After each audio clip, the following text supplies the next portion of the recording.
Matapos tanghaling numero 1 senador sa lalawigan sa katatapos ng halalan, balik Nueva Ecija si Senator-elect Bam Aquino upang ipaabot ang pasasalamat kay Governor Aurelio Oye Umali, gayon din sa libo-libong Novo Eciano, mula sa mga volunteer, taga-suporta hanggang sa mga pinunong lokal. Ayon pa sa kanyang post sa Facebook, dahil sa inyo, nag-number 1 senator tayo noong eleksyon. Maraming salamat po, Nueva Ecija.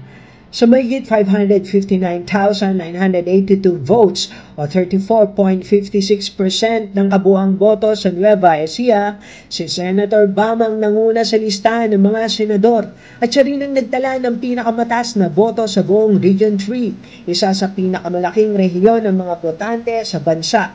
Sa kanyang pagdalaw sa bayan ng Santa Rosa, personal niyang pinasalamatan si Gov. Oye sa tiwala at suportang ibinigay ng pamahalaang panlalawigan.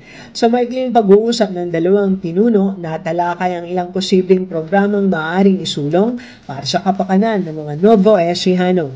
Bilang dating legislator, 35 batasang naipasan ni Senator Bam sa loob lamang ng 5 taon sa Senado. Karamihan ay nakatuon sa kabuhayan, edukasyon at suporta sa maliliit na negosyo. Kabilang dito ang Universal Access to Quality Tertiary Education Act o libreng tuition sa state universities and colleges, Buong Negosyo Act para sa pag-unlad ng MSMEs, Youth Entrepreneurship Act, Philippine Competition Act, Free Internet Access in Public Spaces Act, at marami pang iba na may direktang epekto sa buhay ng mga ordinaryong Pilipino. Mula grade school hanggang kolehiyo, ipinamalas na ni Senator Bam ang kanyang sipag at husay sa pag-aaral.